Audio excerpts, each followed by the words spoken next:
পৃথিবীটা এটি সূর্যকে আর চন্দ্রকে আল্লাহ পাক একটা নির্ধারিত মেজারমেন্ট করে রেখেছেন, একটা ঠিক সঠিক জায়গায় রেখেছেন।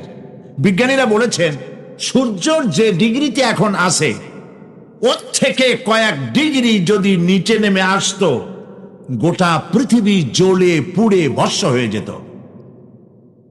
আবার সূর্যটা যেখানে আছে ওখান থেকে আরো কয়েক ডিগ্রি যদি উপরে উঠে যেত, তাহলে গোটা পৃথিবী ফ্রিজ হয়ে যেত, প্রাণী জগতের অস্তিত্ব শেষ হয়ে যেত।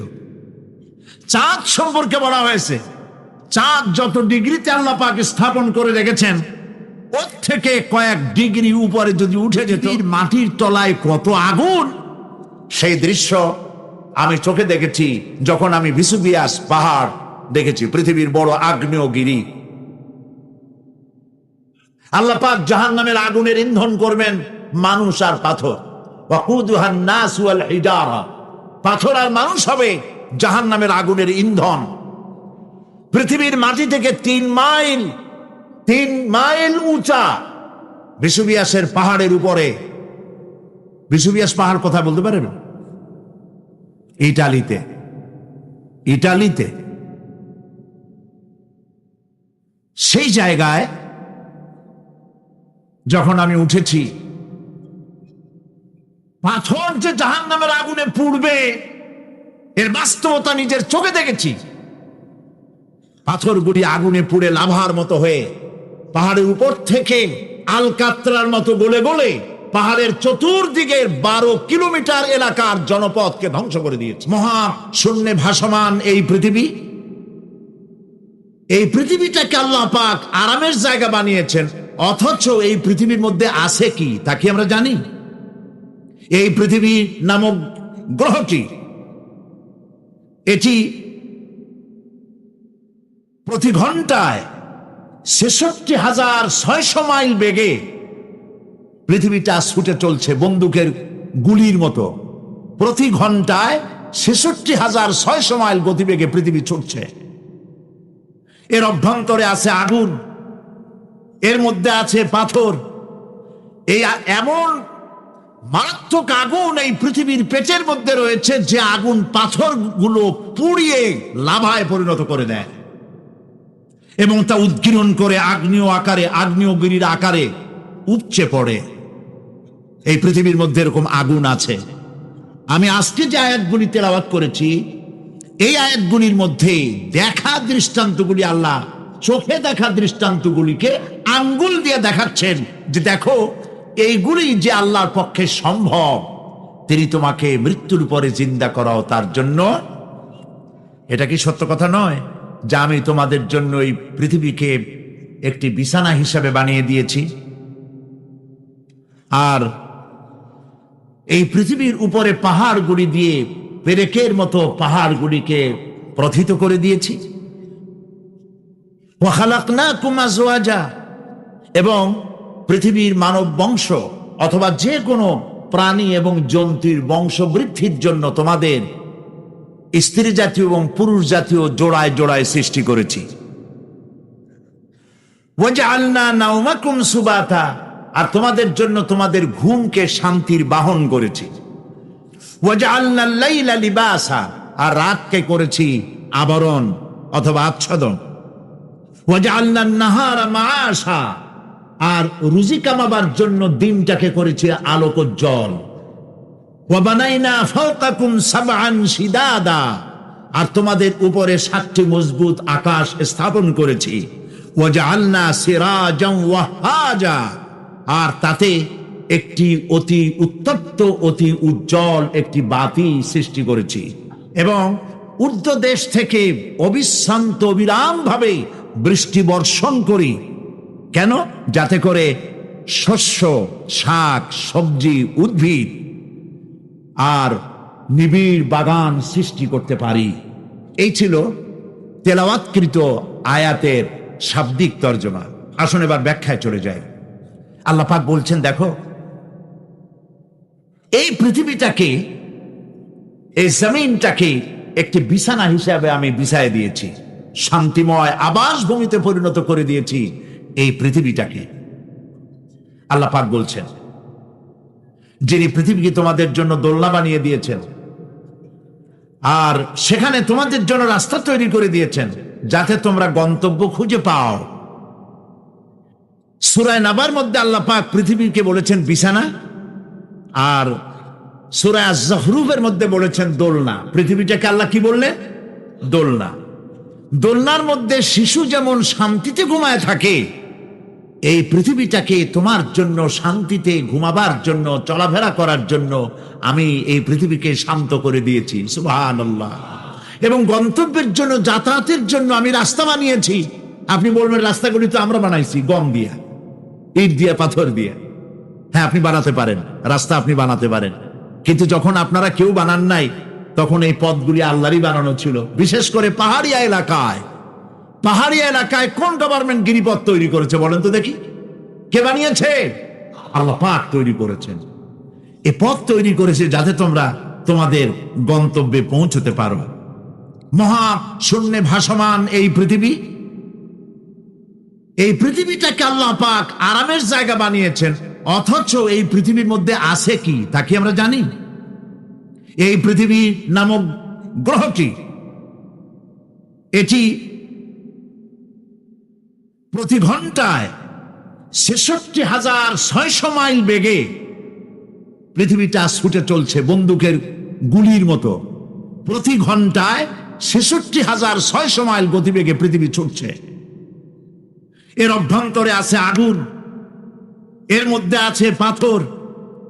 এই এমন মারাত্মক আগুন এই পৃথিবীর পেটের মধ্যে রয়েছে যে আগুন পাথরগুলো পুড়িয়ে লাভায় পরিণত করে দেয় এবং তা উদ্গীরণ করে আগ্নেয় আকারে, আগ্নেয়গিরির আকারে উপচে পড়ে। এই পৃথিবীর মধ্যে এরকম আগুন আছে। এই পৃথিবীতে সর্বপ্রথম বিজ্ঞানীদের এই কনসেপশন আল্লাহ রাব্বুল আলামিন কোরআনের মাধ্যমে দুনিয়াবাসীকে দিয়েছেন। জগৎ একটা বা দুইটা নয়, বহুমাত্রিক জগতের কনসেপশন আল্লাহ পাক দিয়েছেন, অসংখ্য জগৎ। এই পৃথিবীর উপরিভাগে এক জগৎ, এর আভ্যন্তরীণ রয়েছে আর এক জগৎ। সাগরের ভেতরে রয়েছে এক জগৎ, সাগরের তলায় অন্য জগৎ। পৃথিবীর মহাশূন্যে, গ্যালাক্সি, ইউনিভার্সাল মহাশূন্যের ভিতরে যা কিছু রয়েছে তার মধ্যে রয়েছে অসংখ্য জগৎ। জগৎ একটি নয়, অসংখ্য জগৎ রয়েছে। পৃথিবীর মাটির তলায় কত আগুন, সেই দৃশ্য আমি চোখে দেখেছি যখন আমি ভেসুভিয়াস পাহাড় দেখেছি, পৃথিবীর বড় আগ্নেয়গিরি। আল্লাহ পাক জাহান্নামের আগুনের ইন্ধন করবেন মানুষ আর পাথর। ওয়াকুদুহান নাস ওয়াল হিজারা, পাথর আর মানুষ হবে জাহান্নামের আগুনের ইন্ধন। পৃথিবীর মাটি থেকে 3 মাইল উঁচা ভেসুভিয়াসের পাহাড়ের উপরে। ভেসুভিয়াস পাহাড় কোথায় বলতে পারেন? ইটালিতে। ইটালিতে সেই জায়গায় যখন আমি উঠেছি, পাথর যে জাহান্নামের আগুনে পুড়বে এর বাস্তবতা নিজের চোখে দেখেছি। পাথরগুলি আগুনে পুড়ে লাভার মতো হয়ে পাহাড়ের উপর থেকে আলকাত্রার মতো গলে গলে পাহাড়ের চতুর্দিকের 12 কিলোমিটার এলাকার জনপদকে ধ্বংস করে দিয়েছে। ইটালিতে আরো একটি জায়গা আছে যেটার নাম সিসিলি। সেখানেও একটি জীবন্ত আগ্নেয়গিরি আছে, যেটা আগুন এখনো জ্বলতেছে, যে কোনো মুহূর্তে এ আগুন ছড়িয়ে পড়তে পারে। কাজেই পৃথিবীর মধ্যে একদিকে রয়েছে, এর মধ্যে রয়েছে আগুন, রয়েছে পাথর গলায়া লাভা বানাবার মতো বিরাট শক্তি। সেই পৃথিবীটাকে আল্লাহ পাক এতটা শান্ত করে রেখেছেন তোমরা যেন নিশ্চিন্তে এর কোলে, দোলনার ভিতরে শিশু যেমন ঘুমায়, এই পৃথিবীটাকে তোমার জন্য দোলনা বানিয়ে দিয়েছি। তাও আমরা সুবহানাল্লাহ বলবো না? সুবহানাল্লাহ। বন্দুকের গুলির চাইতেও দ্রুতগামী এই পৃথিবী ছুটছে। সেই পৃথিবীকে বিনা দ্বিধায় আমরা খুঁজছি, সেটাকে চিরে ফেলছি এবং তার পেট থেকে রিজিক হাসিল করছি। ঠিক কিনা বলুন? আল্লাহ রাব্বুল আলামিন সূরা আন-নামলের মধ্যে বলছেন, আর তিনি এই পৃথিবীর অবস্থান লাভের উপযোগী করে আল্লাহ পাক তোমার জন্য তৈরি করে দিয়েছেন, এবং এর মধ্যে নদ নদী আল্লাহ পাক সৃষ্টি করে দিয়েছেন, পাহাড়গুলিকে গেড়ে দিয়েছেন, আর পানির মধ্যে দুটি ধারা আল্লাহ সৃষ্টি করেছেন। পানির মাঝখানে একটা অন্তরাল সৃষ্টি করেছেন। এটি একটা তো আবিষ্কার হয়েই গেছে, সেটি হলো প্রশান্ত মহাসাগরের ভেতরে 4000 কিলোমিটার লম্বা, 2500 কিলোমিটার চওড়া প্রশান্ত মহাসাগরের ভিতরে একটি বিশাল এলাকা পাওয়া গেছে, যেটার পানি অত্যন্ত সুমিষ্ট সুমধুর, আর এর বাইরের পানিগুলি অত্যন্ত লবণাক্ত। সূরা আর-রহমানের মধ্যে আল্লাহ পাক বলেছেন, দুটি সমান্তরালে পানি প্রবাহিত হয়ে যাচ্ছে, দুটি ধারা। লোনা পানি মিষ্টি পানিকে লোনা বানাতে পারে না, মিষ্টি পানি লোনা পানিকে মিষ্টি বানাইতে পারে না, মাঝখানে কোনো পার্টিশন নাই। সুবহানাল্লাহ। আমার দেশের পদ্মা, গঙ্গা, যমুনা, মেঘনা এর মিষ্টি পানিগুলি ভাটির আকারে বঙ্গোপসাগরের নোনা পানির মধ্যে ছুটে যায়, আবার জোয়ারের টানে বঙ্গোপসাগরের মুখ তিতা হয়ে যায়, এমন নোনা পানি মিষ্টি দরিয়ার মধ্যে এসে ঢুকে যায়। কিন্তু বঙ্গোপসাগরের নোনা পানি মিষ্টি পানিকে নোনা বানাতে পারে না, আবার নোনা পানিগুলি মিষ্টি এলাকায় গিয়া মিষ্টিরেও খারাপ বানাইতে পারে না। আল্লাহ রাব্বুল আলামিন বলেন, এগুলি আমার আইন। মানে কার আইন? আকাশের জমিনে যা কিছু আছে সব আনুগত্যের মস্তককে আমার সামনে অবনতি করে দিয়েছে। সুতরাং এর আমার আইন মানে চাঁদ, সূর্য, গ্রহ, নক্ষত্র আইন মানে কার? চিল্লায় বলুন। আল্লাহ পাক এই পৃথিবীকে সুন্দর করে সাজিয়ে দিয়েছেন, আবার এর মধ্যে তিনি মাঝে মধ্যে এই পৃথিবী একটু ভূমিকম্পন হয়, কিন্তু তা কোথাও কোথাও একসাথে না। একসাথে যদি সারা পৃথিবীতে ভূমিকম্প হইতো, সৃষ্টি জগতের অস্তিত্ব বিলুপ্ত হয়ে যেত। কথা বুঝতে পেরেছেন? এই জন্য আল্লাহ পাক বলেন, নিশ্চয়ই আকাশ এবং জমিনের সৃষ্টির ব্যাপারে আর রাত আর দিনের পরিবর্তনের ব্যাপারে যারা জ্ঞানবান, তাদের জন্য রয়েছে আল্লাহ পাকের নিদর্শন। এই ঘূর্ণায়মান পৃথিবী নিয়মিত ঘুরছে, সূর্যের কাছে চলে যাচ্ছে, আবার দূরে সরে আসতেছে। আর এই ঘূর্ণায়মান আছে বলে, সূর্যের কাছে যায় আর আসে বলে, এক এলাকায় রাত হয় আর এক এলাকায় দিন হয়। এখন বাংলাদেশে রাত 9:45, আর ঠিক একই সময় আমেরিকার নিউ ইয়র্কে এখন দিনের 9:45। যদি এরকম অবস্থা না হতো, তাহলে এক এলাকার প্রাণীগুলি বাঁচত, অন্য এলাকার প্রাণীগুলি ঠান্ডায় ফ্রিজ হয়ে যেত। আমাদের এই পৃথিবী আল্লাহ পাকের এক অফুরন্ত নিয়ামত। এই অফুরন্ত নিয়ামত আল্লাহ পাক আমাদেরকে দিয়েছেন, আর এর মধ্যে এর অভ্যন্তরে রয়েছে মানুষের খাদ্য তৈরি করার মতো প্রাণ শক্তি মাটির মধ্যে আল্লাহ পাক দিয়েছেন। পৃথিবীটা এটি সূর্যকে আর চন্দ্রকে আল্লাহ পাক একটা নির্ধারিত মেজারমেন্ট করে রেখেছেন, একটা ঠিক সঠিক জায়গায় রেখেছেন।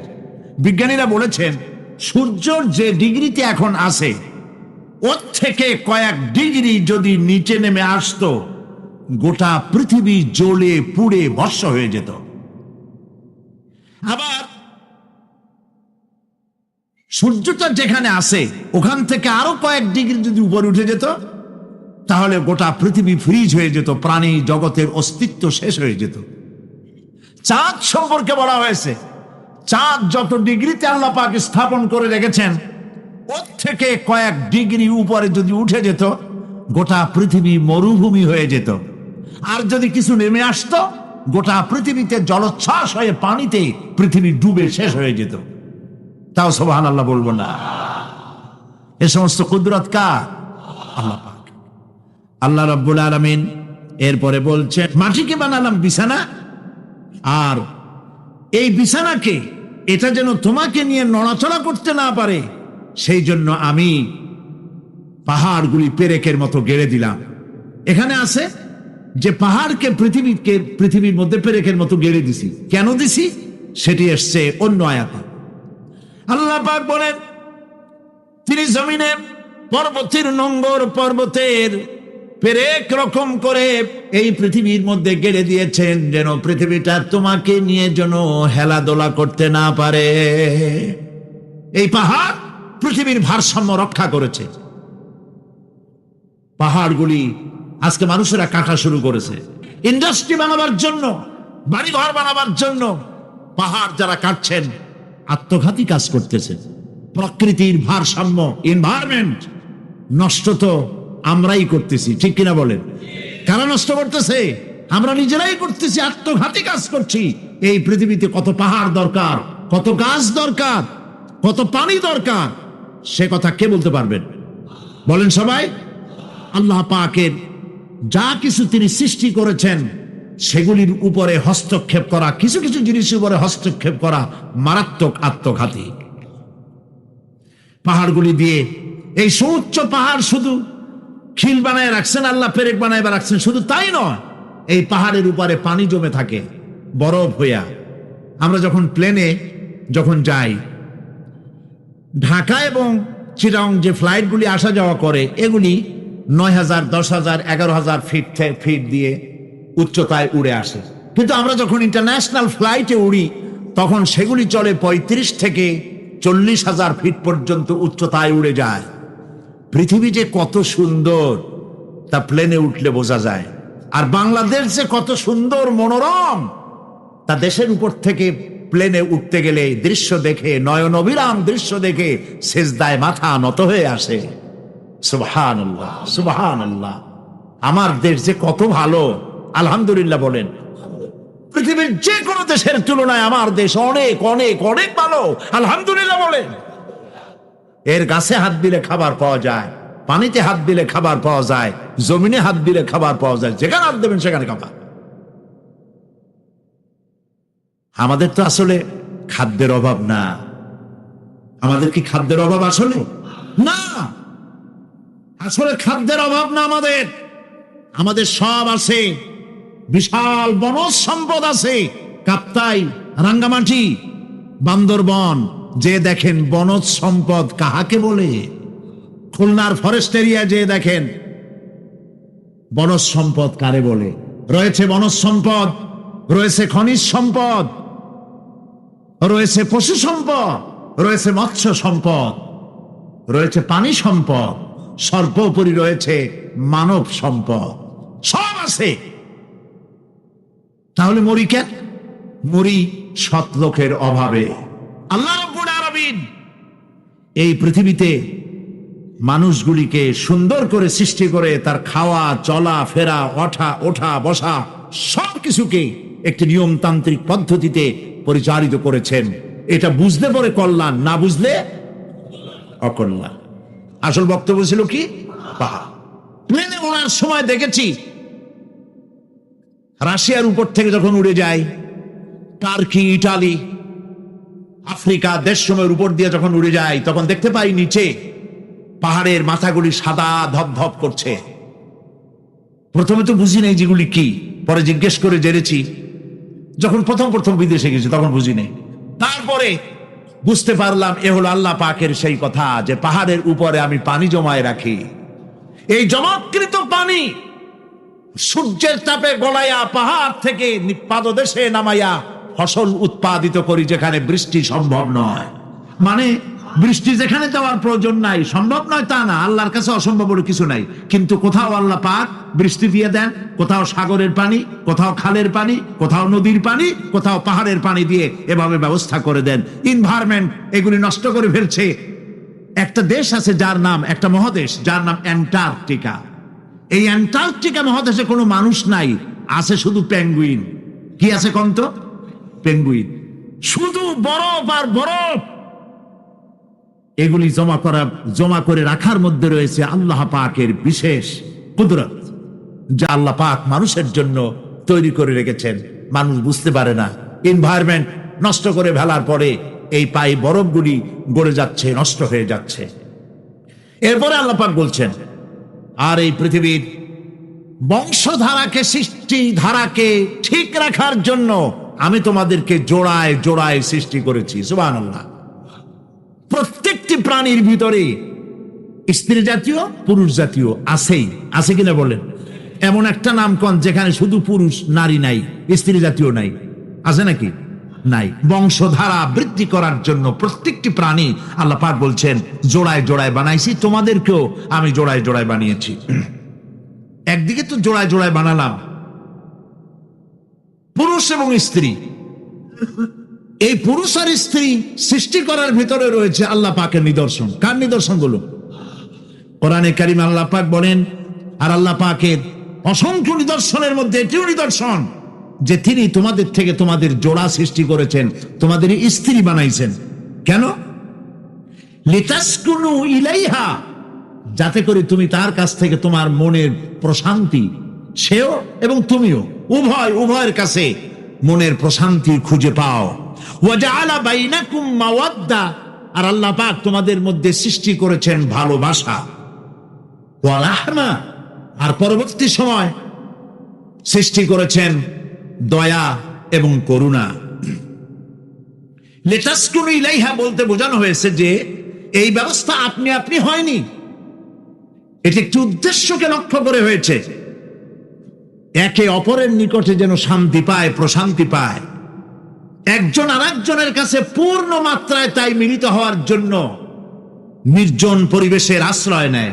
আর এভাবে করি আল্লাহ পাক মানব বংশের এই ধারাকে অব্যাহত রেখেছেন। সুবহানাল্লাহ। ওয়াজআলা বাইনাকুম মাওয়াদ্দা, আর তোমাদের মধ্যে আল্লাহ পাক ভালোবাসা সৃষ্টি করেছেন। এই কথা বলার এর ব্যাখ্যা কি? ভালোবাসা সৃষ্টি করেছেন এর ব্যাখ্যা এরকম হতে পারে, কয়েক রকম। আমি যেটা জেনেছি সেটি হচ্ছে এরকম, ভালোবাসা সৃষ্টি হওয়ার তো কথা ছিল না। এক পর্যায়ে ভালোবাসা থাকবে কোন একটি বিশেষ সময়, বাকি সব সময় ঝগড়া হবে, এটাই হওয়া স্বাভাবিক ছিল। ধরুন মেয়ের বাড়ি চট্টগ্রাম, ছেলের বাড়ি বরিশাল। মেয়ে শুটকি খেতে খুব পছন্দ করে, ছেলের গন্ধও সহ্য করতে পারে না। মেয়ে বলে খড়ে যাচ্ছে, আর ছেলে বলে যে কমে যাও। মানে একজন আর একজনের ভাষার সাথে মিল নাই। কথা ঠিক কিনা বলেন? ভাষার সাথে মিল নাই, রুচির সাথে মিল নাই। একজনের টক পছন্দ করে, আর একজনের টক সহ্য করতে পারে না। আর একজনের শুটকি খায়, আর একজনের শুটকি পছন্দ করে না। কাজে রুচি আর অভ্যাস ইত্যাদি দিয়ে সারাদিন স্বামী স্ত্রীর মধ্যে ঝগড়া হওয়া স্বাভাবিক ছিল, ঠিক না? আল্লাহ পাক বলেন সেখানে আমি এই স্বামী স্ত্রী যখন হয়ে যায় তখন দুজনের মধ্যে আমি ভালোবাসার সৃষ্টি করে দেই। আর সে ভালোবাসা এমন পর্যায়ে চলে যায়, স্ত্রী তার স্বামীর জন্য জীবন দিতে চায়, স্বামী তার স্ত্রীর জন্য জীবনের সবকিছু উজাড় করে দিতে চায়। ওয়াজআলা বাইনাকুম মাওয়াদ্দা, এরপরে সৃষ্টি করি রাহমা। ওই ভালোবাসা ছিল যৌবন কেন্দ্রিক, বিশেষ এক উদ্দেশ্যকে সামনে রেখে। কিন্তু যখন যৌবনে ভাটি লাগলো তখন ওই উদ্দেশ্য আর থাকলো না। তখন আল্লাহ পাক বলেন এই সময় তো দুজনের মধ্যে রাগারাগি, খেসাখেসি ইত্যাদি হয়, স্বাভাবিক ছিল, কিন্তু তা হইল না। আমি রহমত দিলাম, করুণা দিলাম। এখন বুড়ি বুড়ারে ছাড়ে বাঁচে না, আর বুড়াও বুড়িরে ছাড়া বাঁচে না। তাও আমরা সুবহানাল্লাহ কব না?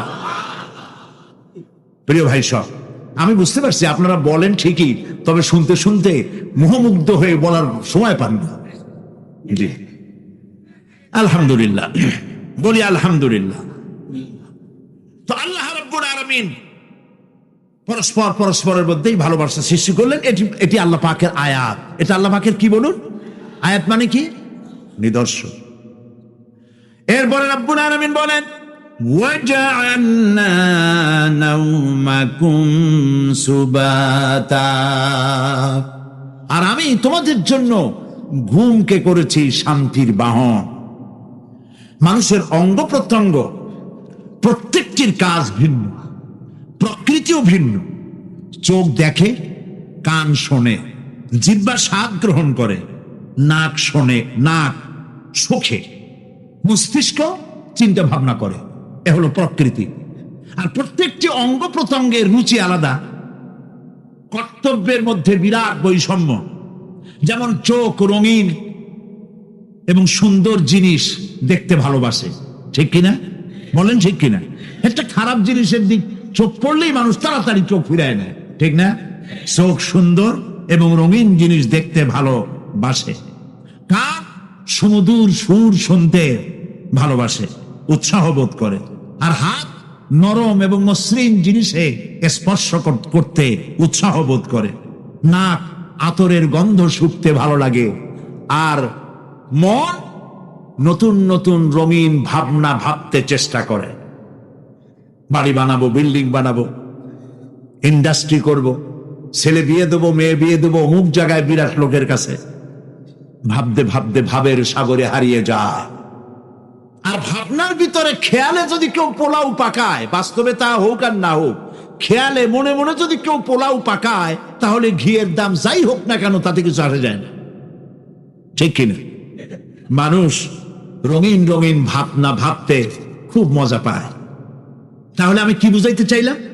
চোখের কাজ, নাকের কাজ, মুখের কাজ, কানের কাজ, মনের কাজ, প্রত্যেকটি অঙ্গ প্রত্যঙ্গের ভিন্ন ভিন্ন কাজ আছে, ভিন্ন ভিন্ন রুচি আছে। কিন্তু একটি ব্যাপারে হাত, পা, চোখ, নাক, মস্তিষ্ক সব এক ব্যাপারে তারা ঐক্যমত পোষণ করেছে। এ ব্যাপারে কোনো ইখতিলাফ তাদের মধ্যে নাই, সেটা হলো ঘুম। সেটার নাম কি? ঘুম। ঘুমাইতে চায়, হাতের শরীরের সমস্ত অঙ্গ প্রত্যঙ্গ ঘুমের কোলে নিবেদিত হয়ে যেতে চায়। ঘুম না আসলে হাত আর চলে না, মাথায় আর ভাবতে ইচ্ছা করে না, পাও আর চলতে চায় না, হার্টবিট বেড়ে যায়। আর ঘুমালে পরে সব শান্ত হয়ে যায়। সুবহানাল্লাহ কব না? আল্লাহ রাব্বুল আলামিন বলেন, এই নিদ্রাকে, এই ঘুমকে আমি তোমাদের জন্য শান্তির বাহন বানিয়ে দিয়েছি। তারা কি আল্লাহ পাকের এই কুদরতের কথা চিন্তা করে না? যে আমি রাতের আধার দিয়ে ধরনীর বুক ছেয়ে দেই, দিনের উজ্জ্বলতা, কোলাহল, গাড়ির আওয়াজ, ভ্যাঁ ভো আওয়াজ হচ্ছে, কলকারখানার আওয়াজ হচ্ছে, সূর্যের বিরাট তাপ, ঘুম আসে না। সারাদিন কাজ করার পর শরীরের আরাম দেওয়ার জন্য রাতের একটি কালো চাদর পৃথিবীর উপরে আমি বিছায় দেই।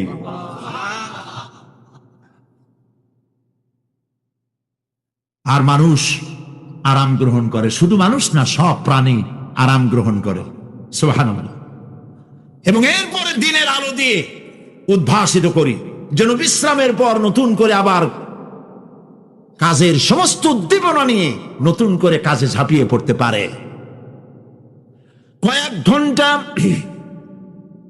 দিন হাড় ভাঙা খাটুনি খেটেছে, রিক্সা চালাইছে, গাড়ি চালাইছে, আড়াই মনের বস্তা মাথায় করে টেনেছে, চিন্তা ভাবনা করেছে। এরপরে যখন এই লোকটি কয়েক ঘন্টা মাত্র নিদ্রা গেল, আরাম পেল, মস্তিষ্ক হালকা হয়ে গেল, হার্টবিট কমে গেল, হাতের পায়ের কর্মোদ্দীপনা বেড়ে গেল, নতুন করে আবার কাজ করার জন্য সুযোগ এসে গেল। দুনিয়ার মানুষকে কর্মক্ষম রাখার জন্য আল্লাহ পাক ঘুমকে বানিয়েছেন নিয়ামত। সুবহানাল্লাহ বলেন। তোমাদের রাত আর দিনের বেলায় নিদ্রা যাওয়া, এবং এটাই হচ্ছে তার অনুগ্রহ। রাত আর দিনের নিদ্রা যাওয়ার পরে আমার অনুগ্রহ অর্থাৎ রিজেক তালাশ করার জন্য শরীরের ভিতরে, মনের ভিতরে, হাত পায়ের মধ্যে কর্মের উদ্দীপনা আমি তোমাদের দিয়ে দেই। মহাবিজ্ঞানী আল্লাহ রাব্বুল আলামিনের এ বিশাল কুদরত এবং দয়া, যে মানুষকে তিনি ক্লান্তি দূর করার জন্য তিনি ঘুম দিয়েছেন, আলহামদুলিল্লাহ বলি। অনেক মানুষ আছে ঘুমাইতে পারে না, ঘুমাবার জন্য ফেনার গান খায়, ঘুমাবার জন্য ভেলিয়াম খায়, সিডাক্সিন খায়, রিল্যাক্সিন খায়, কত অ্যাক্সিন, অক্সিজেন, কত কিছু খায়, তারপরেও ঘুম আসে না। এই ঘুম যার আসে না, বিরাট নিয়ামত থেকে বঞ্চিত। ঘুম একটি নিয়ামত, আলহামদুলিল্লাহ বলি, আলহামদুলিল্লাহ বলি। বিশাল নিয়ামত ঘুম।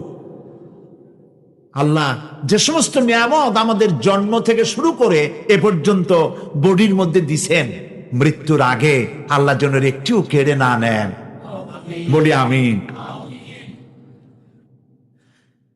আল্লাহ রাব্বুল আলামিনের পরে বলেন, আর রাতকে করেছি আচ্ছাদন, আবরণ, দিনকে রুজি কামাবার জন্য ব্যবস্থা করে দিয়েছি।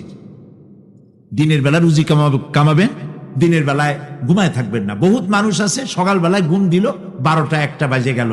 উর্দুতে ছোটবেলায় পড়েছিলাম, জিসনে সোয়া উসনে খোয়া, যে ঘুমাইলো সব সর্বনাশ করলো।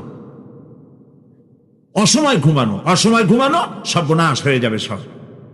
এই জন্য আল্লাহ পাক বলেছেন, দিনটারে বানাইছি রুজি কামাবার জন্য। রুজি কামাও, রুজি কামানো এটা একটা ইবাদত। রুজি কামানো কি? হালাল রুজি কামাবেন, ইবাদত। আপনি যে আপনার স্ত্রীকে একটা ব্লাউজ কিনে দেন, কাপড় চোপড়, প্রয়োজনীয় কসমেটিক্স কিনে দেন, আপনি যে বাজার ঘাট করেন, সব হালাল পয়সা যদি হয়, সাদকা দেওয়ার মতো সমান সওয়াব হবে। রুজি কামাইতে হবে, এটা আল্লাহ পাকের হুকুম, রুজি কামাও। ফাইদা কুদিয়াতিস সালাত ফান্তাশিরু ফিল আরদ ওয়াবতাগু মিন ফাদলিল্লাহ। সুবহানাল্লাহ বলেন। নামাজ যখন শেষ হয়ে গেল, ফাইদা কুদিয়াতিস সালাত, নামাজ যখন শেষ হয়ে গেল, ফান্তাশিরু ফিল আরদ, তখন জমিনে ছড়িয়ে পড়ো আর আমার অনুগ্রহ, রিস্ক অনুসন্ধান করো। সুবহানাল্লাহ। মসজিদে বসে বসে খালি তসবিহ টিপতে থাকো না, কাজের সময় কাজ করো। অফিস থেকে বলে আসছে জোহরের নামাজ পড়তে যাই, জোহরের নামাজ পড়িয়ে তারপর নফল পড়া শুরু করছে, এরপরে দোয়া দুরূদ পড়া শুরু করছে। 1 ঘন্টা অফিসের সময় নষ্ট করেছেন। ফরজ নামাজ, সুন্নত নামাজ পড়তে যতটুকু লাগবে, এর থেকে বেশি সময় নিলে বেতন হালাল হবে না। আপনি মিথ্যা কথা বলে, মিথ্যা ছুটি নিয়ে দিনের কাজ করতে পারেন না। আপনার রুজি হালাল হইতে হবে। আপনার নফল নামাজ পড়া দরকার, রাত পড়ে আছে, রাতের বেলা গিয়ে জনমের মতো নফল পড়েন, কে নিষেধ করবে? মনে থাকবে কথা? প্রিয় ভাই সব, হযরত ওমর ফারুক রাদিয়াল্লাহু তাআলা আনহু, তিনি একবার মসজিদ নববীর মধ্যে দেখলেন ফজরের সময়, জোহরের সময় তিনি দেখলেন, ফজরে যাদের দেখলাম এক জায়গায় বসা 5-7টা লোক, জোহরে তো তাদেরই দেখতেছি। আসরের সময় দেখলেন ওইখানে বসা, মাগরিবেও দেখলেন, এশায়ও দেখলেন। এশার নামাজের পর তিনি প্রশ্ন করলেন, তোমরা কারা? বলল যে আমরা হলাম দূরের থেকে আসছি, মসজিদে নববী শ্রেষ্ঠ মসজিদ, এখানে বসে বসে আল্লাহর জিকির আজগার করি। তা আল্লাহর জিকির আজগার করো, নামাজ পড়ো, খাও কি? কাজে কিছু লোক আছে, ওরা মেহেরবানি করে রান্না করে আনিয়া আমাদের খাওয়াইয়া যায়। হযরত ওমর ফারুক রাদিয়াল্লাহু তাআলা আনহু বললেন, তাহলে তো তোমার চাইতে, তোমরা যে কয়জন এখানে বসে ইবাদত করো, তোমাদের চাইতে ওই ব্যক্তি অনেক উত্তম যে নিজে রুজি কামাই করে তোমাদের খাওয়ায় যায়। তোমরা তো অলস। শুনে রাখো, নামাজের সময় ছাড়া আগামীকাল এই জায়গায় যদি বসা দেখি, ব্যাট মারে বাড়ি করে দেবো মসজিদ নববী থেকে। ইসলাম কাজের প্রতি উদ্দীপনা দিয়েছে, ইসলাম কাজের ট্রেনিং দিয়েছে। সুবহানাল্লাহ বলে, কাজ করো আর খাও, বসে বসে বাপের বোঝা হইও না। প্রিয় ভাই সব, এরপরে আল্লাহ পাক বলছেন, আর তোমাদের উপরে, আমি তোমাদের উপরে শক্ত মজবুত 7টি আকাশ সৃষ্টি করেছি। সুবহানাল্লাহ। এর থেকে বেরিয়ে যাওয়ার কোন উপায় নাই, এতে ফাটল ধরাবারও কোনো উপায় নাই। এবং এই আকাশটাকে আমি আবার সুন্দর করে সাজায় রাখছি, নয়ন অভিরাম দৃশ্য সার্বক্ষণিক ভাবে আমি রেখেছি। রাতের আধারে যা দেখা যায় সেটা কি? আল্লাহ রাব্বুল আলামিন বলেন, এই দুনিয়ার আকাশ খানিকে তারকা প্রদীপ দিয়া সাজায় রেখেছি মনের মতো, দেখো তুমি তাকাইয়া। কি সুন্দর করে আকাশকে সজ্জিত করে রেখেছি। ক্ষমাশীল তিনি সপ্ত আকাশ রচিলেন থরে থরে, কোন ত্রুটি হেরিবে না তার পূর্ণ সৃজন পরে। চাহো তুমি তার সৃষ্টি পানে, দেখো কিছু ভুলছু, ফিরাও তোমার নয়ন খানি, ফিরাও তোমার মুখ। জোরে বলেন নাই, বলেন আলহামদুলিল্লাহ, সুবহানাল্লাহ। এক দরবেশ সে একবার এক বট গাছের তলায় বসিয়া এই আয়াত পড়তেছিলেন। এই আয়াত পড়ে তার মনে উঠলো আল্লাহ পাক বলছেন হাল তারা মিন ফুতুর, দেখো কি কোনো ভুলছি, আবার তাকাও। তো সে দেখে ভুল ত্রুটি তো ধরবার উপায় নাই আল্লাহ, তোমার সৃষ্টির মধ্যে কোনো ত্রুটি নাই, তবে একটা জিনিস আমার কাছে একটু বেকায়দা লাগে। সেটা কি? সে বলছে যে আল্লাহ, এই যে বট গাছ, বিশাল গাছ, যেমন গাছ ফলটা তো ওইরকম হয়নি, তাল গাছটা যেমন ফলটাও ওই রকম, নারকেল গাছটা যেমন ওই রকম, বেল গাছটা যেমন ফলটা ওই রকম, সালটাটা যেমন ফলটা ওই রকম, ঠিক না? কিন্তু এত বড় বট গাছ, ফল একেবারে একটু একটু। দরবেশ সাহেব চিত হয়ে শুয়ে শুয়ে এগুলি চিন্তা করতেছিলেন। হঠাৎ করে একটা বটের ফল, আধা পাকা ফল, অনেক উপর থেকে বৃন্তচ্যুত হয়েছে দরবেশ সাহেবের নাকার ডগার উপরে টস করে পড়ছে। পড়ার সাথে সাথে নাক জ্বলিয়ে উঠছে। কান ধরে তওবা করে দরবেশ সাহেব সিজদায় পড়ে গেছেন। আল্লাহ, কি বুনিনা করলাম, আমার চিন্তা মতে যেমন গাছ তেমন ফল, তালের সাইজের যদি হইতো, যে পজিশনে আমার নাকের উপরে পড়ছে, নাক তো ভালো, মাথাও গুঁড়ো গুঁড়ো হয়ে যেত। সুবহানাল্লাহ, সুবহানাল্লাহ।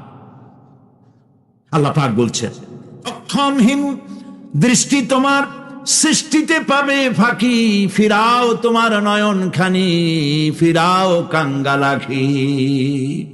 আমার সৃষ্টি নৈপুণ্যতার দিকে যতবার তাকাও না কেন, আমার সৃষ্টির ভিতরে কোনো ত্রুটি তুমি দেখতে পাবে না। এই জন্য নবীজি বলেছেন আল্লাহ রাব্বুল আলামিনের সৃষ্টির কলাকুশলতার প্রতি কেউ যদি একবার গবেষণা করে, একটা ঘন্টাও যদি কেউ চিন্তা করে, কয় ঘন্টা? একটি ঘন্টা আল্লাহর সৃষ্টি নৈপুণ্যতা সম্পর্কে একটি ঘন্টা যদি কেউ চিন্তা করে, গবেষণা করে, নবীজি বলেছেন ওই বান্দার আমল নামায় আল্লাহ পাক 60 বছরের নফল ইবাদতের সব লিখে দিবে। চিন্তা করো, গবেষণা করে, শ্রদ্ধায় মাথা নত হয়ে আসবে, আপনাতেই সেজদা করবে। সুবহানাল্লাহ। এরপরে আল্লাহ পাক বলেন আর আমি তোমাদের উপরে আকাশ সৃষ্টি করেছি, আর ওর মধ্যে আমি সৃষ্টি করেছি মহাশূন্যে এক অতি উত্তপ্ত, অতি উজ্জ্বল এক বাতি সৃষ্টি করেছি। সিরাজ শব্দের অর্থ হলো সূর্য, ওয়াহাদ এ শব্দের অর্থ হচ্ছে একই সাথে অতি উত্তপ্ত, অতি উজ্জ্বল। সূর্যের ব্যাস হচ্ছে পৃথিবীর চাইতে, সূর্যের ব্যাস হচ্ছে পৃথিবীর চাইতে 109 গুণ, এবং এর আয়তন পৃথিবীর চাইতে 13 লক্ষ গুণ বড়। আর দূরত্ব হচ্ছে পৃথিবীর মাটি থেকে 9,30,00,000 মাইল ব্যবধানে এই সূর্যকে আল্লাহ পাক স্থাপন করেছেন। এই সূর্যের মধ্যে যেমন রয়েছে তাপ, আবার তেমন রয়েছে আলট্রা ভায়োলেট রে। সূর্যের মধ্যে অনেক কিছু আছে, এখনো বিজ্ঞানীরা তা আবিষ্কার করতে পারে নাই। এর মধ্যে কল্যাণধর্মী জিনিসও আছে এবং অকল্যাণ জাতীয় কিছু জিনিস আছে। সেটা কি কারণে, সেটা আল্লাহ ভালো জানেন, আমরা জানি না। আমরা মনে করি অকল্যাণ, আল্লাহ জানেন এর মধ্যে কি কল্যাণ আছে। যেমন সাপের বিষ, আমরা সাপ দেখলেই মারি, কিন্তু সাপ আপনাকে ক্ষতি না করলে আপনি মারবেন কেন? আর যদি ক্ষতি করার মনে হয়, ক্ষতির মতো মনে হয়, মেরে ফেলে দিয়ে, এটা বলা হয় হাদিস শরীফে, ক্ষতিকর মনে হলে মেরে ফেলে দিয়ে। কিন্তু সাপ তার বিষের মধ্যে মানুষের জীবন রক্ষাকারী ওষুধ সাপের বিষ দিয়েই তৈরি হয়। সূর্যের মধ্যে অকল্যাণ ধর্মিক যা আছে সেটা কেন, এটা আমরা জানি না। এখন অকল্যাণ ধর্মী যে জিনিসটাকে বিজ্ঞানীরা মনে করেন সেটার নাম হলো আলট্রা ভায়োলেট রে, অতি বেগুনি রশ্মি। এই অতি বেগুনি রশ্মি, এটার অ্যাকশন হচ্ছে এই যে প্রাণী জগতের মধ্যে যদি এটা লাগে, এসে পড়ে পৃথিবীতে যদি স্পর্শ করে, তাহলে ক্যান্সার সহ নানাবিধ দুরারোগ্য ব্যাধিতে গোটা পৃথিবী ছড়িয়ে পড়বে। ওই আল্ট্রাভায়োলেট রে যাতে পৃথিবীর মাটি স্পর্শ করতে না পারে, সেজন্য আল্লাহ রাব্বুল আলামিন ওজোন স্তর তৈরি করেছেন। OZONE, ওজোন স্তর তৈরি করা আছে যাতে করে ওই রেটা পাস করতে না পারে। সেই রেতে বিজ্ঞানীরা লক্ষ্য করেছে, রেতে ফাটল ধরেছে। সূর্য কত দূরে? 9,30,00,000 মাইল দূরে। মানুষেরা, বিজ্ঞানীরা টের পেয়েছে যে ওজোন স্তরে ফাটল ধরেছে। সুবহানাল্লাহ। আল্লাহ পাক বলছেন, ওয়ামা উতীতুম মিনাল ইলমি ইল্লা কালিলা, তোমাদেরকে খুব সামান্যতম জ্ঞান আমি দান করেছি। সামান্য জ্ঞান দিয়ে গেছে কদ্দূর দেখেন। সুবহানাল্লাহ বলেন। চিন্তায় শ্রদ্ধায় মাথা নত হয়ে আসবে। এগুলি যদি হয় সাধারণ জ্ঞান, ছোট্ট জ্ঞান, সামান্যতম জ্ঞান, তাহলে আমার আল্লাহ সুবহানাহু ওয়া তাআলার জ্ঞান কত অসীম, কত অনন্ত, কত চিরন্তন। সুবহানাল্লাহ। সে আল্লাহ রাব্বুল আলামিন ওজোন স্তরকে রেখেছেন, ওটা ক্র্যাক করেছে। কেন ক্র্যাক করেছে? ক্র্যাক করেছে এনভায়রনমেন্ট নষ্ট করার কারণে। আমরা গাছ কেটেছি, যত গাছ কেটেছি তত গাছ লাগাই নেই। টেলিভিশনে যে গাছ সম্পর্কিত যে বিজ্ঞাপনগুলি দেওয়া হয়, এগুলি নিছক কোন বিজ্ঞাপনের উদ্দেশ্যে বিজ্ঞাপন নয়, এগুলি বাস্তব। নবী করিম সাল্লাল্লাহু আলাইহি ওয়াসাল্লাম গাছ কাটতে নিষেধ করেছেন। প্রয়োজনে কাটুন, বিনা প্রয়োজনে আপনি গাছের পাতাও ছিঁড়বেন না, প্রয়োজনে গাছটাও কেটে ফেলতে পারেন। পাতা ছিঁড়বেন না কেন? যেহেতু প্রত্যেকটি পাতা আল্লাহ রাব্বুল আলামিনের জিকির করছে। এই গাছগুলি কেটে কেটে প্রকৃতির ভারসাম্য আমরা নষ্ট করেছি। গাছ আমাদের বন্ধু। আমরা বাতাস থেকে অক্সিজেন গ্রহণ করি, অক্সিজেনকে কার্বন ডাই অক্সাইড করে ছেড়ে দেই। কার্বন ডাই অক্সাইড হচ্ছে প্রাণী জগতের জন্য বিষ। এই বিষকে নষ্ট করে দিয়ে অক্সিজেনকে পরিশোধিত করা, রিফাইন করার কোন ফ্যাক্টরি পৃথিবীতে নাই। আল্লাহ রাব্বুল আলামিন এই সৃষ্টি জগৎকে বাঁচাবার জন্য অসংখ্য গাছ বানিয়েছেন, আর গাছের খাদ্য বানিয়েছেন কার্বন ডাই অক্সাইড। আমার জন্য যেটা বিষ, সেটা গাছের জন্য খাদ্য। গাছ সারা রাত এটাকে খাইলো, দিনের বেলায় সূর্যের তাপে এই কার্বন ডাই অক্সাইড আর গাছের সবুজ রং, পাতার সবুজ রঙে মিলে এক প্রকারের রন্ধন ক্রিয়ার মধ্য দিয়ে কার্বন ডাই অক্সাইড আবার ফ্রেশ অক্সিজেন হয়ে পৃথিবীর প্রাণী জগৎকে বাঁচার জন্য পথ উন্মুক্ত করে দেয়। আল্লাহ সুবহানাহু ওয়া তাআলা তিনি বলছেন, এভাবে করে আমি এই সূর্যের তাপ দিয়ে পৃথিবীবাসীকে কল্যাণধর্মী হিসেবে সূর্যকে সৃষ্টি করেছি। এই সূর্যের তাপ, এটি একটি বিরাট অগ্নিকুণ্ড। কোটি কোটি বছর ধরে ভূপৃষ্ঠে আলো এবং উত্তাপ ছড়িয়ে যাচ্ছে। সুবহানাল্লাহ বলেন তো, পৃথিবীর সমস্ত আগুন সব যদি এক জায়গায় করা হয়, সূর্য 1 সেকেন্ডে যে তাপ পৃথিবীতে দেয়, ওরকম 1 সেকেন্ডের তাপ পৃথিবীর সব আগুন এক জায়গায় হইয়া সমভাবে সর্বত্র ছড়াতে পারবে কি? সুবহানাল্লাহ। মসজিদ আন-নববী আশ-শরীফ, আল মদিনা আল মুনাওয়ারা, সোনার মদিনা। সুবহানাল্লাহ। আমি মদিনায় গিয়া এবারও বলছি, আল্লাহ যদি ফাহাদের মাফ করতে চান, মসজিদে নববী এবং মসজিদে হারামের যে এক্সটেনশন এবং হাজিদের জন্য যে উপকার করেছেন, আল্লাহ যদি মাফ করতে চান, এটা বড় আকারের একটা ওসিলা হয়ে যেতে পারে। এক সময় গরমে কষ্টে অস্থির হয়ে যেতাম মসজিদে নববীতে, এখন মসজিদে নববীতে ঢুকলে মনে হয় জান্নাতের মধ্যে। আর জান্নাত তো চিন্তা করা যায় না, কোনো চোখ নাই যা দেখছে, কোনো কল্পনা নাই যা মন নাই যা কল্পনা করছে, এটার সাথে তুলনাই হবে না। তবে মনে হয় যেন জান্নাতের মধ্যে ঢুকে গেছি। প্রত্যেকটি খামের গোড়া থেকে ঠান্ডা বাতাস উঠতেছে, প্রত্যেকটি পিলারের গোড়া থেকে। মসজিদে নববী থেকে 3 কিলোমিটার দূরে এসি প্লান্ট। পৃথিবীর সব থেকে বড় এসি প্লান্ট হচ্ছে মদিনা মুনাওয়ারায় এসি প্লান্ট। যেটা দিয়ে মসজিদে নববী, যেখানে 8 লক্ষ মানুষ একসাথে নামাজ পড়তে পারে। ঠান্ডা উঠতেছে, সুবহানাল্লাহ। ভাইদের বলি, হজ যারা করছেন, পয়সা কড়ি আছে, হজ করেছেন, ভালো করেছেন, মাঝে মধ্যে সময় পেলে রমজান মাসে যায়েন।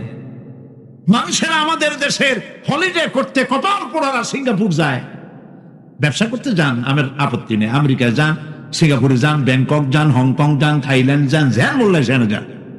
কিন্তু হলিডে করার জন্য এইসব জায়গায় না গিয়া পয়সাগুলি জমাইয়া রমজান মাসে যাইয়েন মদিনা মুনাওয়ারায়, আর আল্লাহর ঘর মসজিদে হারাম। সুবহানাল্লাহ। কোরআন নাজিল কেমনে হয়েছে তা তো দেখি নাই। ইমাম যখন তারাবির মধ্যে তেলাওয়াত করেন, মনে হয় যেন আকাশ থেকে এখনো কোরআন নাজিল হচ্ছে। সুবহানাল্লাহ, কি তেলাওয়াত! যেমন শেখ আব্দুর রহমান আস-সুদাইস, তেমন সাউদ আশ-শুরাইম, তেমন শেখ আব্দুর রহমান আল হুজাইফি। সুবহানাল্লাহ, সুবহানাল্লাহ। তো আল্লাহ তার কুদরত দিয়ে এই পৃথিবীকে ভরে রেখেছেন, নিয়ামত দিয়ে ভরে রেখেছেন।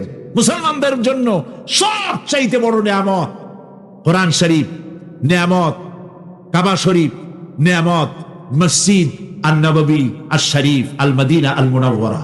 সুবহানাল্লাহ, সবাই বলেন সুবহানাল্লাহ। আল্লাহ রাব্বুল আলামিন বলছেন, আমি আকাশ থেকে তোমাদের জন্য অবিশ্রান্ত বিরাম ভাবে বৃষ্টি বর্ষণ করি। কেন আকাশ থেকে বৃষ্টি বর্ষণ করি? যাতে করে শাক সবজি, শস্য দানা, খাদ্য এই জমিন তোমাদেরকে উৎপাদিত করে দেয়। আলহামদুলিল্লাহ। সেই জন্য আল্লাহ পাক বলছেন, দেখো আকাশ থেকে যে পানিটা নাজিল করলাম, বৃষ্টি দিলাম, এই বৃষ্টির পানি আনলাম কই থেকে? সমুদ্র থেকে। সমুদ্রের পানি মিষ্টি না নোনা? জবাব দেন না। আকাশ থেকে যখন পড়ে তখন এটা কি মিষ্টি, নোনা না মিষ্টি? আল্লাহ রাব্বুল আলামিন বলেন, তোমরা যে পানি পান করো, এই পানি আকাশ থেকে কে নাজেল করে? তোমরা করো না, আমি আল্লাহ করি। কে করে বলেন? আল্লাহ পাক বলছেন, ইচ্ছে করলে এই পানিগুলি কি লবণাক্ত আকারে নাজিল করতে পারতাম, আমি মিষ্টি করে নাজিল করে দিলাম। কেন বান্দা আমার শুকর আদায় করো না? নোনা অবস্থায় যদি নাজিল হতো, সমস্ত ফসল তোমাদের ধ্বংস হয়ে যেত। এখন আপনি বলতে পারেন যে আল্লাহ পাক, আল্লাহ তাআলা, তিনি আকাশ থেকে পানি না দিলে আমাদের অসুবিধা কি? মানুষ তো নানান রকম চিন্তা করে, পানি না দিলে তো কি অসুবিধা? আমার খালে পানি, আমার বিলে পানি, আমার কুয়ায় পানি, আমার টিউবওয়েলে পানি, পানি না দিলে ক্ষতি কি? আল্লাহ পাক কোরআনে কারীমের মধ্যে বলেছেন, বলো দেখি সবে শুকাইয়া যদি যায় এই জমিনের পানি, তাহলে হেথায় তটনির ধারা কে দিবে সবারে আনি। বান্দারে, বৃষ্টি না হইলে তুমি পানির পরোয়া করো না। সমুদ্রের পানি নেবা, নদীর পানি নেবা, কলের পানি নেবা। শুনে রাখো বান্দা, নদীর প্রবাহমান নদীর পানি, কলের পানি, টিউবওয়েলের পানি, মাটির পরতে পরতে পানি, সব যদি আমি শুকায় দেই, কে আছে এই পৃথিবীতে যে নতুন করে তোমার জন্য পানি আমদানি করে দিতে পারে? পারে কেউ? কেউ পারে না। এই পানি দিয়ে আমি তোমাদের জন্য ফসল ফলাই। লিনুখরিজা বিহি হাব্বান ওয়া নাবাতা।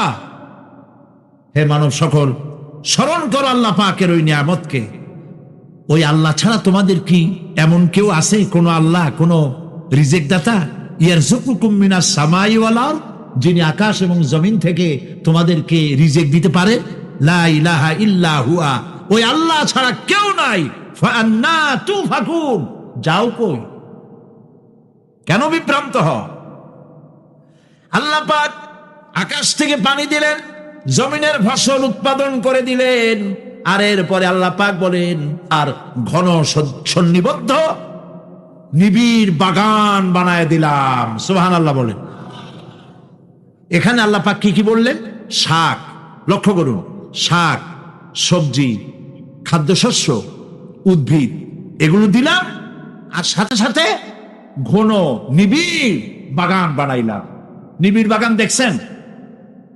দেখেন নাই, বোঝেন নাই, তাই দেখেন নাই, তা নাহলে দেখছেন। কক্সবাজার যাওয়ার সময় দেখেন না গাছের, রাস্তার দুই ধারে কত গাছ, দেখছেন কিনা? রাঙ্গামাটি যাওয়ার সময়, বান্দরবনে যাওয়ার সময় কার বাবা এই গাছগুলি লাগাইছে? কোন কে লাগিয়েছে? আল্লাহ। চিল্লায় বলেন, কে লাগিয়েছে? পাহাড়ের গাছ কি আপনি লাগাইছেন? তো কথা কইতে পারলেন না কেন? কে লাগিয়েছে? আল্লাহ পাক। সুন্দরবন ফরেস্ট এরিয়া দেখছেন কোনদিন? না দেখলে যাইয়েন, দেখে এসেন। বিশাল এরিয়া, বঙ্গোপসাগরের কিনারা দিয়া খুলনা, সাতক্ষীরা, এই বিরাট অঞ্চল, বরিশাল, খুলনা, সাতক্ষীরা, পটুয়াখালী, বিরাট এরিয়া নিয়ে রয়েছে সুন্দরবন।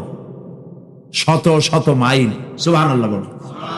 বিশাল গাছ, গাছের এরিয়া। এই গাছগুলি কে লাগাইছে? জোরে বলেন, কে লাগাইছে? এই গাছগুলির নার্সিং করেন কে? একটা জিনিস দেখে আমি অবাক হয়ে গেছি, সেটা হলো এখানে বহু রকমের গাছ আছে। সুন্দরী কাঠ, পশুরি, বাইন, গেওয়া, গোল, অনেক রকমের গাছ আছে। যেখানে সুন্দরী গাছ, সব সুন্দরী গাছ। যেখানে গেওয়া, যেখানে বাইন, যেখানে গোল, গোল পাতা, সব সেখানে সেইগুলাই। অথচ কেউ যে গাছগুলি লাগাই দিয়ে আসে নাই। আরেকটা অসুবিধা, আরেকটা জিনিস হচ্ছে, এই জোয়ারের সময় এই এলাকা ডুবে যায়, 1 হাত 1.5 হাত পানি হয় গাছের গোড়ায়।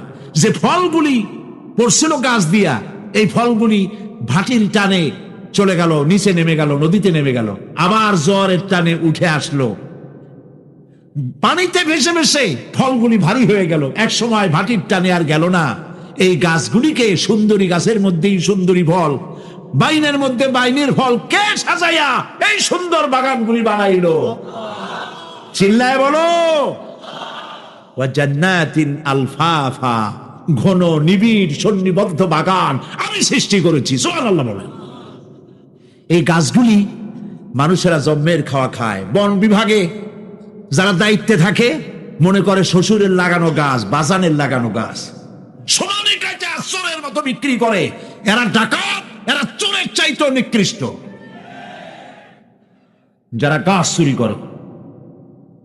আল্লাহ পাক জানেন মানুষের খাসলাত।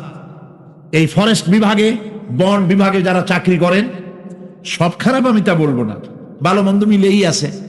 কিছু আছে জন্মের খাওয়া খায়, ঘুষ খায়, আর গাছগুলো বেচে ছাড়িয়ে দেয়, সর্বনাশ করে দেয়। আল্লাহ পাক তার মানসা, তার মর্জি মোবারক হচ্ছে এই যে গাছগুলি যেন বংশ অনুক্রমে পৃথিবীর মানুষ বছরের পর বছর, শতাব্দীর পর শতাব্দী, সহস্রাব্দীর পর সহস্রাব্দী যেন ভোগ দখল করতে পারে। সেজন্য আল্লাহ রাব্বুল আলামিন এই বন জঙ্গল রক্ষা করার জন্য নিজস্ব গার্ড বাহিনী রেখে দিয়েছেন। চিন্তা করছেন সেই গার্ড বাহিনী কারা? বন্য হাতি, রয়্যাল বেঙ্গল টাইগার, বড় বড় সাপ। আপনারা যান, যায় দেখবেন সালাম কেমনে দেয়।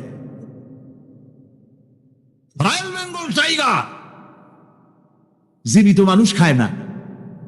তার অর্থ কি? তার অর্থ হলো বাঘের মুখোমুখি মানুষ যখন হয়, তখন বাঘের চেহারা দেখে মানুষের রুহু গলার কাছে এসে যায়। আত্মরা তখনই হয়। এরকম জীবনে আমার এক পজিশন হয়েছিল।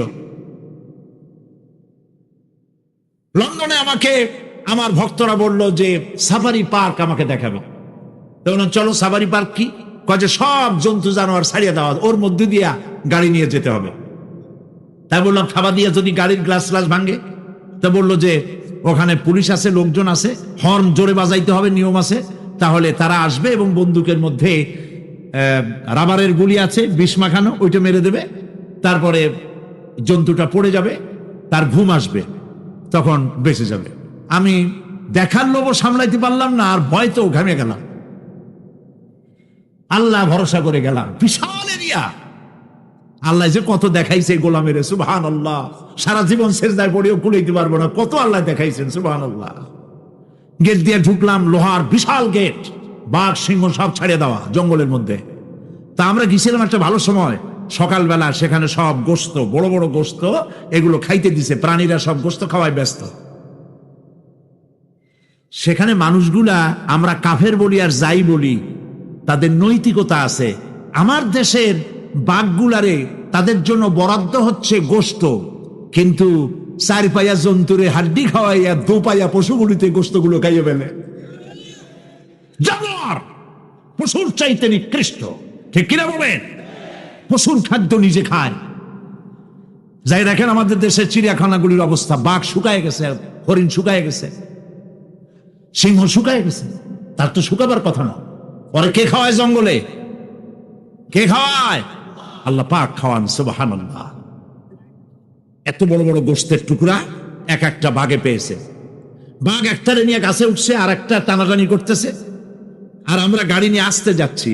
এক বাঘ তার ওই গোশত ফালায় থুয়ে আমাদের দিকে আগায় আসতেছে।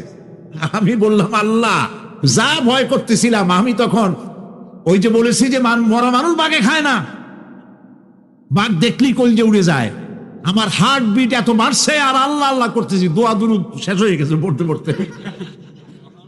বাঘটা একেবারে গাড়ির কাছাকাছি আসছে, ইন্না লিল্লাহ পড়তে পড়তে সরে গেলাম। আল্লাহর মেহেরবানি, বাঘটাও কি মনে করলো এই যে ছোট্ট আল্লাহর ছোট্ট গোলাম, হরে খাইয়া কি হবে, বোঝা ছাড়িয়ে দিল আমার মনে করে। তার যা শক্তি, গাড়ির গায়ে যদি থাপ্পড় মারতো, আমার টয়োটা গাড়ি ছিটকে আর এক জায়গায় পড়ে যেত। আল্লাহ বাঁচাই দিলেন, সুবহানাল্লাহ। প্রিয় ভাই সব, আল্লাহ রাব্বুল আলামিন এই সব জিনিস পৃথিবীকে দিয়েছেন। আর এইগুলি বলার পরে আল্লাহ পাক বলছেন যে এই চোখে দেখা জিনিসগুলি বললাম। কে বলতেছেন? চোখে দেখা জিনিসগুলি দেখালাম, এগুলি দেখে চোখ হলো, চক্ষুকে উন্মিলিত করার জন্য এই সব দৃষ্টান্ত আমি চোখের সামনে রেখে দিলাম। এর দ্বারা বোঝো, এত বড় বিশাল আকাশ, অত বড় সূর্য, এত সুন্দর চাঁদ, এই পাহাড়, ওই সমুদ্র, এই বনবনানী যিনি সৃষ্টি করেছেন, আমার মতো ছোট্ট মানুষ মৃত্যুর পরে তিনি আবার জিন্দা করতে।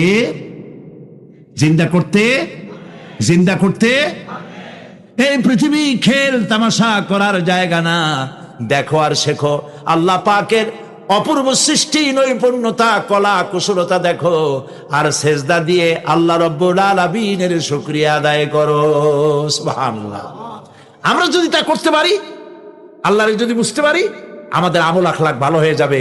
আমরা চুরি করে গাছ বেচবো না, ওজনে কম দেব না, খাদ্যে ভেজাল দেব না, ঘুষ খাবো না, সুদ খাবো না, প্রতারণা করবো না, মিথ্যা কথা বলবো না।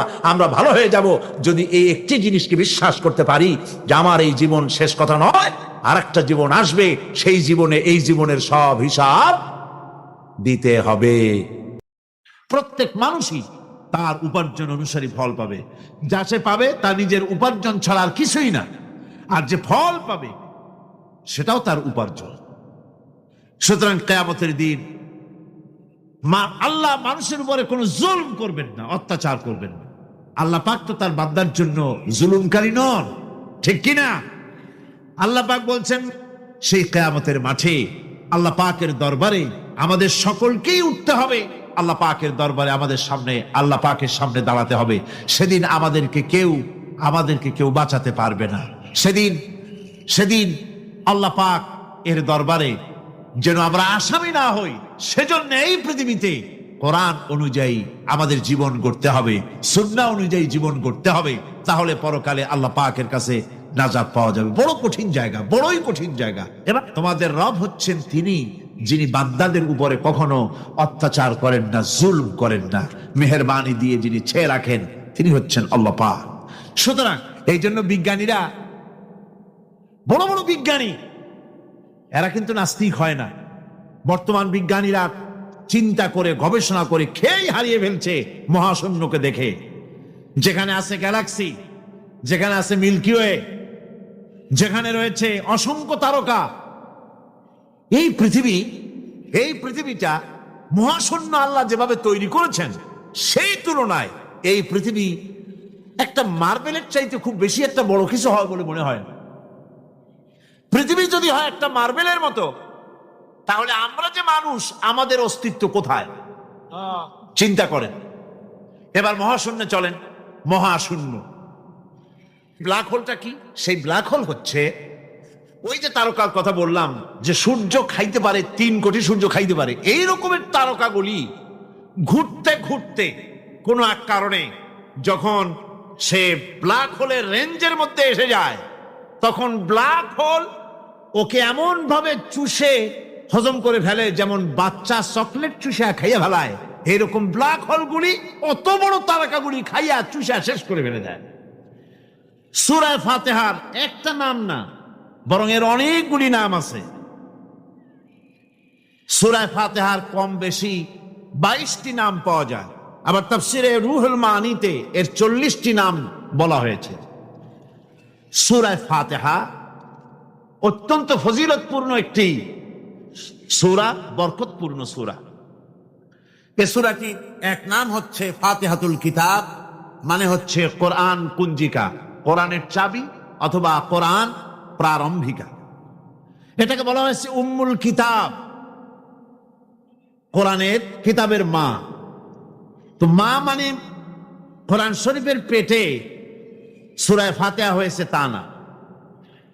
আরবিতে শব্দের অর্থ হচ্ছে কেন্দ্র, সেন্টার, আসল। এই জন্যে মক্কা শরীফকে বলা হয়, কোরআনে কারীম মক্কা শরীফকে বলেছে কি উম্মুল কোরা, গ্রাম সমূহের মা। সারা পৃথিবীর সমস্ত জায়গা থেকে, শহর গঞ্জ গ্রাম থেকে লোকেরা এখানে এসে একত্রিত হয়, সেজন্য এটার নাম রাখা হয়েছে উম্মুল কোরা। আবার সেনাবাহিনীর পতাকাকে বলা হয় উম্মুন, তার মানে হচ্ছে সমস্ত সেনাবাহিনী এই পতাকার ছায়াতলে ঐক্যবদ্ধ হয়, একত্রিত হয়, সেজন্য সেই পতাকার নাম হচ্ছে উম্মুন। অনুরূপভাবে গোটা কোরআনে কারীমের মধ্যে যা কিছু আছে তা সূরা ফাতিহার ভিতরে কেন্দ্রীভূত করা হয়েছে বলে এটার নাম হয়েছে উম্মুল কিতাব। এটার নাম হয়েছে সূরাতুর রাস। রাস শব্দের অর্থ হচ্ছে মগজ। মগজ হচ্ছে মাথার কেন্দ্রস্থল, আর গোটা কোরআনে কারীমের কেন্দ্রস্থল হচ্ছে সূরা ফাতিহা। সূরা ফাতিহার আরেক নাম হচ্ছে সূরাতুল কানজ, অর্থাৎ খনি, খনির সূরা। তার মানে হচ্ছে জ্ঞান বিজ্ঞানের সমস্ত খনি আল্লাহ পাক সূরা ফাতিহার মধ্যে রেখে দিয়েছেন। সুবহানাল্লাহি ওয়া বিহামদিহি। এর আরেকটা নাম হচ্ছে সূরাতুল ওয়াফিয়া, অর্থাৎ পূর্ণত্ব প্রাপ্ত। এই সূরাটি হচ্ছে একমাত্র সূরা যা খণ্ডিত করে পড়া যায় না। কোরআন শরীফের যে কোনো সূরাকে অংশবিশেষ তেলাওয়াত করে নামাজ পড়তে পারেন, অংশবিশেষ পড়তে পারেন, কিন্তু সূরা ফাতিহা হচ্ছে এমন একটি সূরা যে সূরা খণ্ডিত করে পড়া যায় না। পড়তে হলে সবটাই পড়তে হবে, এজন্য এটার নাম হচ্ছে পূর্ণত্ব প্রাপ্ত। এটাকে বলা হয়েছে আসাসুল কোরআন, অর্থাৎ কোরআনের ভিত্তি। 30 পারা কোরআনের পূর্ণাঙ্গ ব্যবস্থা পেশ করা হয়েছে, তার ভিত্তি হচ্ছে সূরা ফাতিহা। এটার নাম হচ্ছে সূরাতুল হামদ, প্রশংসার সূরা। যেহেতু সূরা ফাতিহায় আল্লাহর প্রশংসা দিয়ে ভরা, এই জন্য এটার নাম হচ্ছে সূরাতুল ফাতিহা। এর আরেকটি নাম হচ্ছে সূরাতুশ শুকর, শুকর করা, কৃতজ্ঞতা প্রকাশ করার সূরা। এই সূরাটির মধ্যে মানুষ আল্লাহ পাকের অসীম অনুগ্রহের শুকরিয়া আদায় করে বলে প্রশংসার মাধ্যমে, এই জন্য এটার নাম হয়েছে সূরাতুশ শুকর। সূরাটির না আরেকটি নাম হচ্ছে সূরাতুদ দোয়া। এই সূরাটি একটি দোয়া, একটি প্রার্থনা, আল্লাহ পাকের কাছে প্রার্থনা করা হয়, সেজন্য এটার নাম হচ্ছে সূরাতুদ দোয়া। এর আরেকটি নাম হচ্ছে সূরাতুস সুআল, অর্থাৎ কামনা করার সূরা, আল্লাহর কাছে চাওয়ার সূরা। এই সূরায় অনেক কিছু আছে যা আল্লাহর কাছে চাওয়া হয়। এই সূরাটি এর আরেকটি নাম হচ্ছে সূরাতুশ শিফা, অর্থাৎ প্রতিষেধক, রোগ ব্যাধি ইত্যাদি মুক্ত হওয়ার জন্য। সূরা ফাতিহা আপনারা আল্লাহর ওলিদের কাছে, ওলামাদের কাছে যে যান, পানি নিয়ে, তেল নিয়ে, কালো জিরা নিয়ে, ওনারা যা পড়ে ফু দেন, সেই গোপন কথাটা বলে দেই, সেটা হচ্ছে সূরা ফাতিহা। সূরা ফাতিহা কোন কিতাবে মুফাসসিরিন ইকরাম লিখেছেন, মুহাদ্দিসিনরা লিখেছেন যে দুরারোগ্য ব্যাধি, কোন ওষুধে ভালো হচ্ছে না, প্রতিদিন 40 বার করে সূরা ফাতিহা পড়ে পানিতে দম করে ফজরের পরে 41 দিন যদি এভাবে সেবন করে, সেই দম করা পানি দুরারোগ্য ব্যাধিও আল্লাহ পাক ভালো করে দিবেন। সুবহানাল্লাহি ওয়া বিহামদিহি। এটা হচ্ছে সূরাতুশ শিফা। এটাকে বলা হয় সূরাতুস সালাত। নামাজ হবেই না সূরা ফাতিহা ছাড়া, নামাজ সূরা ফাতিহা ছাড়া হবে না। এই জন্য লা সালাতা লিমান লাম ইয়াকরা বিফাতিহাতিল কিতাব। হাদিস শরীফে এসেছে সূরা ফাতিহা ছাড়া নামাজ শুদ্ধ হবে না, নামাজ জায়েজ হবে না। সেই জন্য এটার নাম হচ্ছে সূরাতুস সালাত। কোরআনে কারীমের এই সূরাটি, এটাকে হযরত পীর সাহেব কেবলা একটি আয়াত তেলাওয়াত করে বলেছেন সাবউল মাসানি। এটা হচ্ছে নিত্য পাঠনীয় সপ্তবাক্য, যে 7টি বাক্যকে সবসময় পড়া লাগে। তার মানে হচ্ছে যে ব্যক্তি নামাজ পড়ে 5 ওয়াক্ত 24 ঘন্টার ভিতরে সূরা ফাতিহা একেবারে কম করেও যদি হয় তাহলে 40 বার এই সূরা 24 সৎ উপার্জন করতে হবে, হালাল উপার্জন করতে হবে। এখন নিজেকে প্রশ্ন করেন, কি কামাই করছি? সকালে যায়, সন্ধ্যাবেলা আসে, ছেলে খাইতেছে, আমার বিবি খায়, আমার মেয়ে খাইতেছে, ওই টাকা দিয়ে কাপড় কিনতেছেন, ওই টাকা খেয়ে খেয়ে জীবনটা বড় হইতেছে। এখন যদি আপনি মনে মনে ভাবেন আমার কর্মটাই সৎ, না চলবে না। আমার ভাইরা, এখন আপনি মনে করছি আমি তো দুনিয়ার মধ্যে কামাই করছি, কে দেখবেন?